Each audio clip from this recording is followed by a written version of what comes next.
So, Big Rob here, just about to go to work. Last couple of weeks on my contract in Oregon.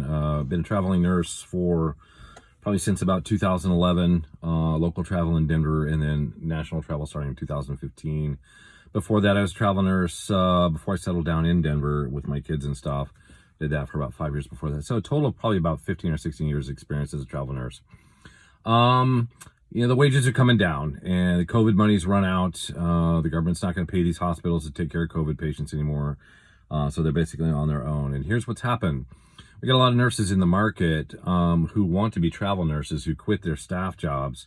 And so the wages are coming down. The hospitals are deciding that they want to pay a little bit less.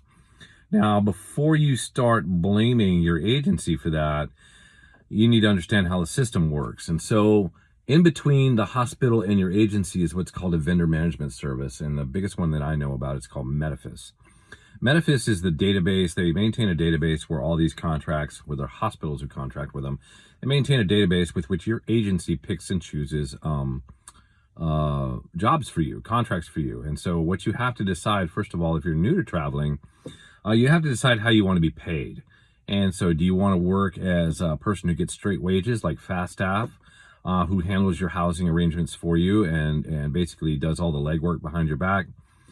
They get paid for that. They bill the hospital the maximum stipends that they can to get that money back, and usually it's at a profit.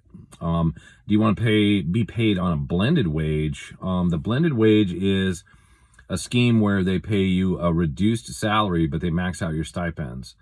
Now, one of the benefits of that is that the stipends are tax-free. And so you can consult your accountant, obviously, for legitimate tax advice. But I'm just telling you, over the years, my experience has been the stipends are tax-free. Now, how's that work? Well, you're on the hook for your own housing. So unless you go to a hospital that provides housing, because there just is none. Some hospitals in critical access areas in Alaska, Montana, South Dakota, they actually own homes that they house nurses who travel in and out. And this is a pretty convenient deal. So you end up keeping the balance of your stipends other than fuel and food. So there's that. And then there's working as an independent contractor. You get paid on a 1099 and all of your expenses are yours. You get paid your wages. You pay your taxes every 3 months. And you fill out tax returns numerous times. But if you're smart, you get an accountant to do that for you. And it's worth every penny, trust me. You'll see more of a return on your investments in terms of going to different places and working. The wages tend to be a little bit higher as a 1099 employee, and then you get a lot of tax benefits. But again, talk to your accountant about that. But if you're going to go 1099, it's something that most people are very uncomfortable with, especially if you've never owned a business. You'll need to incorporate yourself so that your agency can pay your corporation and not you directly, okay?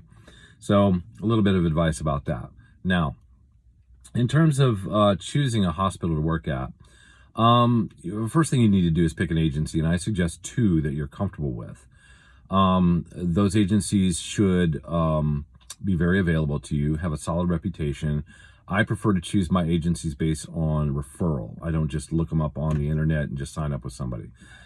But in small pieces of advice, if you choose an agency that's a large organization like Maxim or American Mobile Nursing, what you're going to find is the wages are generally going to be a lot lower because they have more overhead. They have more people working, secretaries and recruiters and people that work on commission as well as regular salaried employees that you're paying for. They rent large buildings that are very expensive per square foot. I know that Maxim in Denver had a very expensive office downtown and had a tendency to pay the nurses very low wages. Tended to not be very reliable in terms of calling, returning phone calls. That was a lot of years ago. But most recently, my girlfriend was working for Maxim, and they, without talking to her, reduced her wages in the middle of her contract, saying it was a stipend disagreement. She was getting stipends for one town and when living in another, that kind of thing. But the biggest beef, I think she would have taken it if they'd have called her and talked to her about it. But they didn't do that. They just sort of did it on the sly, waited till she discovered it, and then started to address it through her recruiter. After she resigned a contract, because you can do that, you can resign a contract if they change your wages. And a little bit about, the concept of agency. The contract is an agreement between you and your agency. It's not an agreement between the agency and the hospital. And so you have a layer of protection if you're looking at it that way. But it all really depends on how your agency handles the contract negotiations for you, which the rates are negotiable. They're all negotiable, and whatever perks you're going to get, whether it's housing, medical insurance, all those kinds of things. So you just really have to decide what services you want from your agency, because that's what the word agency means. This person is acting as my agent. They're securing me employment, a contract, an agreement with a hospital to work for a certain number of hours, a certain number of weeks, and other stipulations like block scheduling, floating, cancellations, guaranteed hours, housing location, call time. A lot of the OR nurses get call time, and that's sort of a consequence of their particular chosen nursing profession. But anyway, back to agencies. How do you choose a good one? Well, I'll tell you, you have to decide how you want to be paid, like I said. But the other part of that is, how do you know you have a bad agency?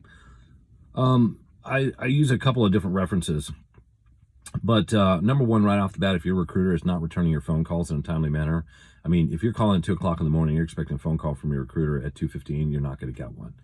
But if you're calling at night, dinner time, something like that, the expectation is you get a phone call the next business day, and that should be a priority for them. If it's not a priority for them, you'll know right away, because they will be very reluctant to return your phone calls, especially if you have something to complain about. The other part of that, if you know your payroll department's 1-800 number by heart, you don't have to look it up.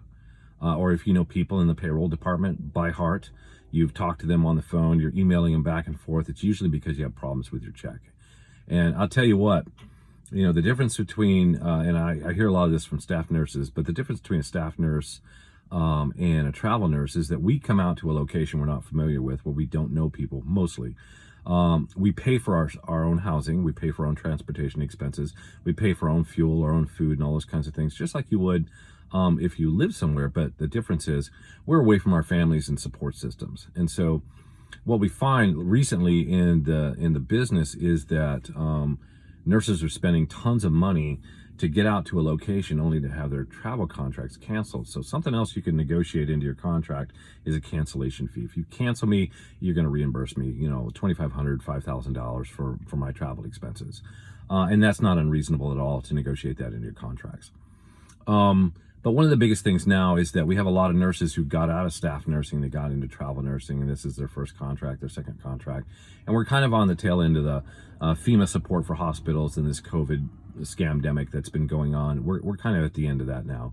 So the wages are going to return back to, they're going to normalize. And what that means is if you were used to getting $100 an hour to work on med-surg, that's gone, except for other places that are really, really hurting, that's all gone. Tele nurses getting paid $150 an hour, that's gone.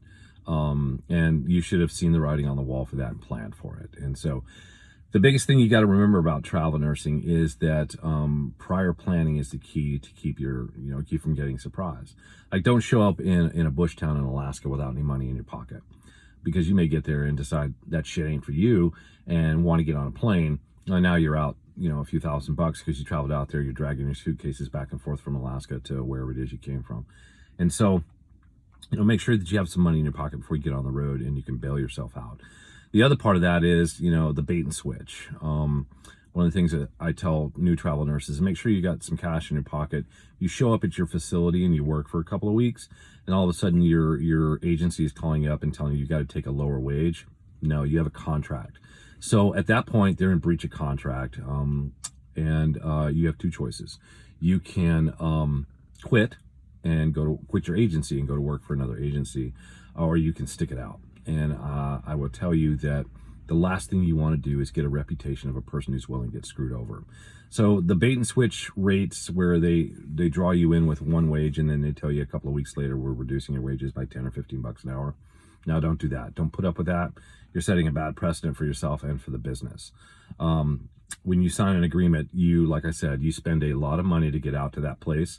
I heard nurses are buying trucks and RVs and all this brand new stuff and mortgaging it. Do not mortgage that stuff. If you can buy your truck and pay cash for it, do it. If you can buy your RV, it's a little used, that kind of thing, a little beat up maybe, do it. Don't go out here and mortgage a $100,000 RV so that you can take a travel contract up in Montana or some other place that you've always wanted to visit, because it's not going to pay off. Okay? Again, consult your accountants and say, what can I get? How can I depreciate this? How can I write this off? That kind of thing. That's possible to do that, but you need a good accountant. So if you want to be an agency nurse, a travel nurse, those are the things that I recommend. Find a good agency that keeps their promises. They return their phone calls, and you're not on the phone with payroll every Friday trying to find out why your check is effed up. The other thing is, once you find that agency, get two of them at least, sometimes 3. Decide what kind of contracts you want to work. I know that fast staff is good if you don't want to pay for your housing. IA is good with, if you want a blended wage for your regular salary plus your stipends. And then there are a couple agencies out there, not too many of them anymore, they'll work independent contractors on 1099. Those tend to be very small agencies with very small amounts of overhead, and they're really good people to work for as long as their checks don't bounce. So they've never been in trouble with the IRS. Their checks don't bounce, that kind of thing. You want to stay with an agency like that. So, and lastly, I think that once you get out there, just make sure it's okay with your family situation. Dogs usually aren't a good idea. I know there's some RV parks that won't allow dogs. I know with my former travel partner and I, she had dogs, and it was troublesome sometimes, to get into a place like, for example, we couldn't stay on the lake because they didn't want dogs near the water peeing and pooping and that kind of thing. So that's the thing to think about. If you got a wife and kids, little kids, figure out how they're going to live in that RV life, or if you're going to leave them behind, how often you're going to go back to visit them, because you do need to go back and visit them. Especially if you get into a critical access hospital that's in a rural environment and you're by yourself, there's not much to do. You're going to start thinking about your family a lot, your kids a lot, getting lonely, that kind of thing. And you want to make sure that you have time to go visit them. And speaking of time, in your contracts, when you sign a contract, you have the option to negotiate time off. Like, for example, if you've got a honeymoon you want to go to, I know I do it, and some of the more experienced travelers that I've been with, I map out the 3 or 4 months I'm going to be there, and I see in the middle there, do I need a week off for my little girl's birthday? I negotiated this contract to end before my little girl graduated high school, so I don't have to ask an employer for permission or vacation days off to go watch my girl graduate. That's under my control.